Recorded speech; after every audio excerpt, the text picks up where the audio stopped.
my husband got hurt. That's what set us back.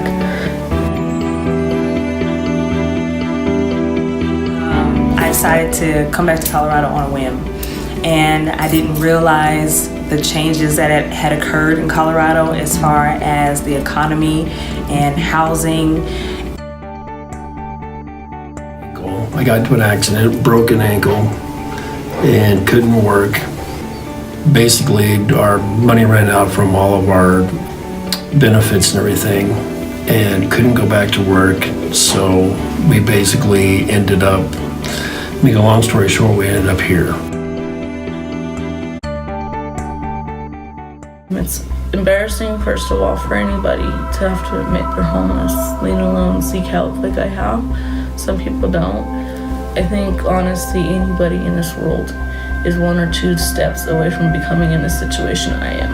And it is homelessness, and the word doesn't define you. I'm here seeking help so I can get out of the word homelessness, because it is embarrassing. And so I also think of a box, you know, that people put you in, and it's another category that you are separated by. Now separate. Hopeless and helpless and just alone. That's how I felt. Overwhelmed, shame, fear.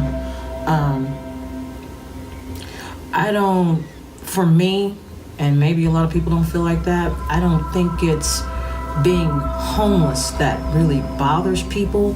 I think it's what everybody else thinks that bothers the person or the people going through the homelessness. And it kind of hurts a little bit, like, to be some of those things and associated with that word. You know, it can happen to anybody. You know, just sometimes it's mistakes people make, or it's, you know, even a situation that is beyond your control that makes people homeless. And I think that if there's understanding and empathy there, knowing that, you know, it can happen to anybody. I want people to understand that even though homelessness is something that is happening to us at the moment, it doesn't mean that they still don't have a future or that they don't have a life. We're just like them. Just because we're not in a home and being able to support our children the way we want to doesn't define who we are. There's so many things in this world and today's economy that are holding us back than people think, such as an address. An address defines you. It's kind of like a social security card or credit score. Without that, you can't get the documentations you need to find the work and the help you need. I remember when we arrived at one particular church, they had our names on the outside of the doors, and they spelled his name right. And that was just like one of the best things that made me smile. I was like, oh, okay, they actually know who we are because they took the time to make sure that they spelled his name right, you know?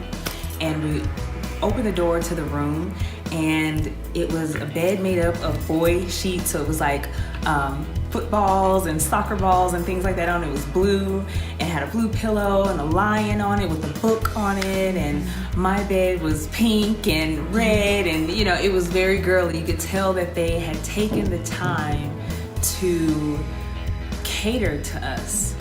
Give us a tour of the churches. I liked that.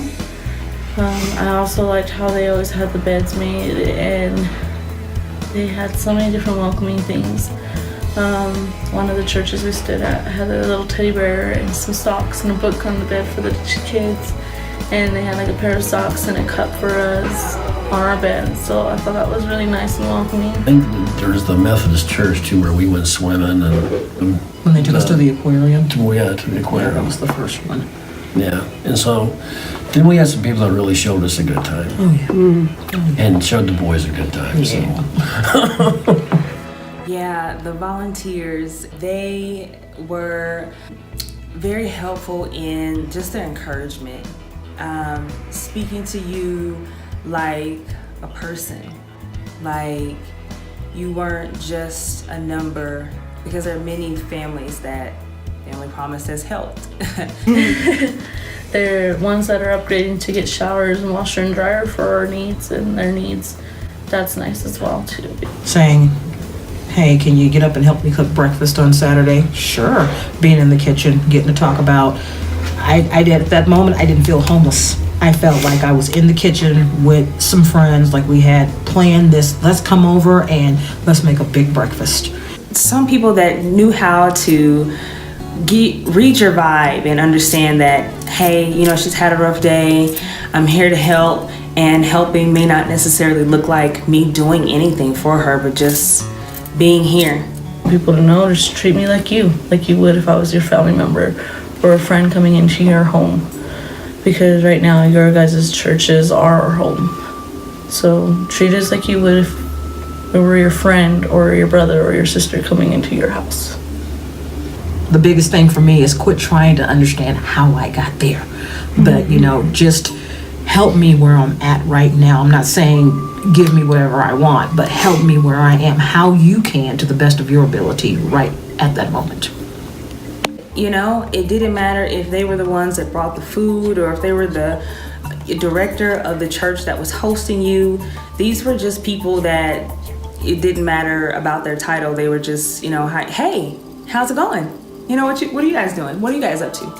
And to just start a normal conversation, but making you feel very comfortable, bringing you food, greeting you with a smile, like just the people who added light to your stay. I've been in this program twice, and I was in most of your guys' churches, and you guys probably recognized me. And there was so many of you that touched me, and so many of you that gave me hope and got me through the first loop. And I got set back and got back in the same situation. And some of you I've seen again, and you guys still have to give me strength to get through the second loop. And if it wasn't for Family Promise and you guys, there wouldn't be help out there for any of us. So that was a motivation for me that I knew, okay, if, you know, when we do leave, I know I'm always going to be a part of Family Promise in some capacity. So that's what gave me hope. I took my situation, I learned from it, and I grew from it.